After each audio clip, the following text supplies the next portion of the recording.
Have you ever seen ice fall from the sky in Florida in late June? Not during winter, not in the mountains, right here in Tallahassee.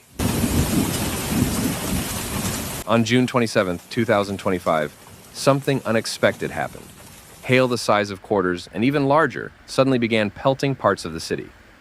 No major warnings, no big forecasts, just impact, fast. Insert first image of Carolee holding the large hailstone. This photo wasn't taken during a freak snowstorm. It was snapped on someone's front porch just minutes after the hail hit. Cut to second image of Sherizm Harris holding a quarter-size hailstone. And here's another from across town. Same day, same storm. Ice, big enough to shatter windshields, fall at highway speeds, and leave dents across entire neighborhoods.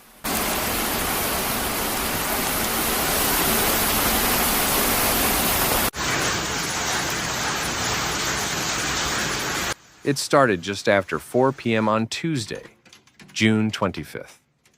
The National Weather Service had issued only minor advisories for isolated storms, but no one expected what came next. As atmospheric instability ramped up and moisture surged from the Gulf, towering cumulonimbus clouds began building rapidly over Leon County.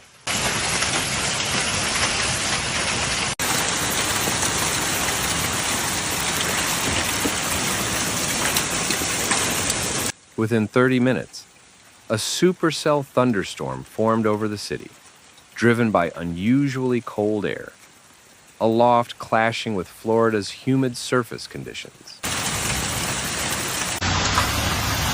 Yay! That combination created the perfect environment for hail. By 4:55 p.m., quarter-sized hail was falling across neighborhoods, like Indian Head Acres, Railroad Square, and the Midtown area. Some residents even reported hailstones reaching ping-pong ball size, approximately 1.5 inches in diameter.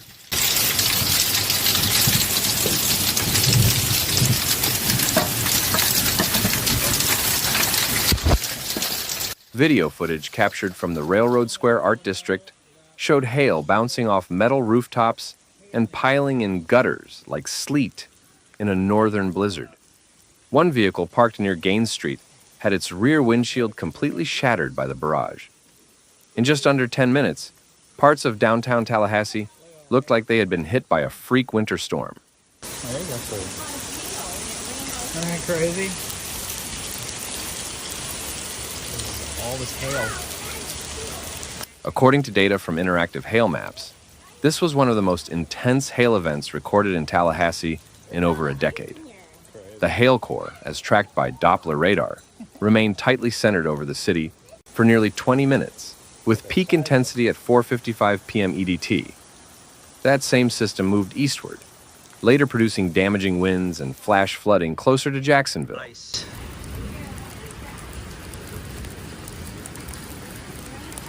Ice. Look at the amount of hail. But what caused such an extreme event in late June? A month more associated with heat and hurricanes than hail. Meteorologists from the WCTV First Alert Weather Team pointed to a classic ring of fire setup, a massive heat dome over the eastern United States, forcing storm activity to circle its edges.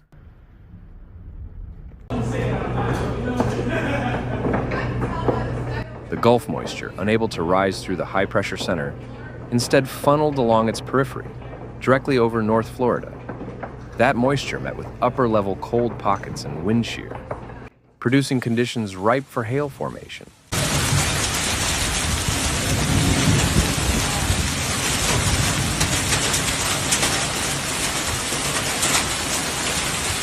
It wasn't just a Florida issue. On the same day, severe storms were also reported in parts of Mississippi, Alabama, and southern Georgia. But Tallahassee appeared to take the brunt of the hail damage, particularly in its central districts.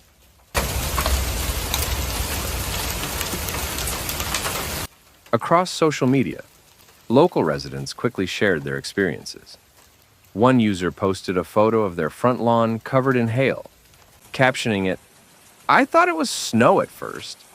In June, Unreal. Another video, viewed more than 300,000 times within 24 hours, showed ice bouncing off a child's plastic slide in Cascades Park, proof of how unexpected and widespread the storm was.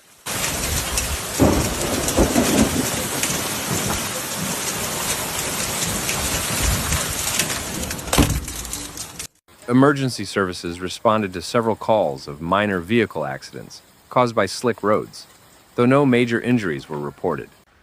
The city's utility department also received scattered reports of power flickers, especially near Monroe Street and Appleyard Drive. It's hailing too. By the morning of June 26th, the hail threat had passed, but the weather remained unsettled. Storms continued to track through central Florida, though none brought hail as damaging as what Tallahassee had experienced the day before. The big question now, is this the new normal? Some climate scientists suggest that as global temperatures continue to rise, Florida may see increased instability in the atmosphere. That could mean more intense thunderstorms, flash floods, and yes, even hail, despite the region's subtropical climate. While hailstorms in Florida aren't unheard of, significant accumulations like this in late June are considered rare.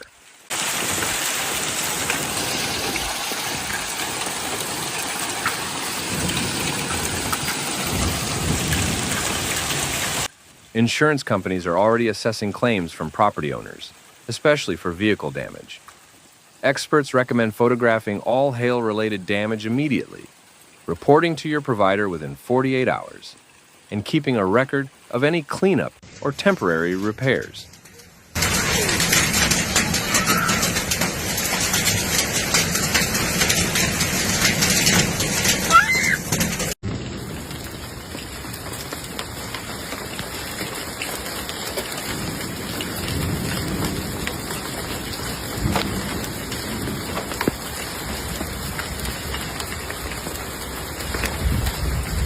This storm has reminded everyone, residents and experts alike, just how quickly the weather can change. With summer now fully underway, Florida's panhandle remains on alert, not just for hurricanes, but increasingly for inland severe weather as well. Oh my gosh, this is ice.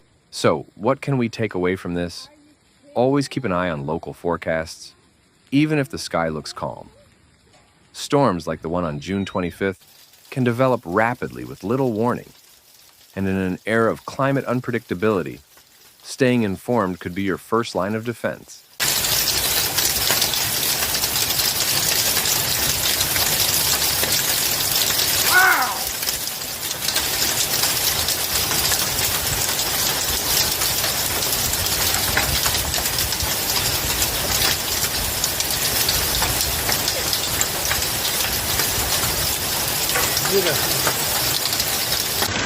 Thanks for watching.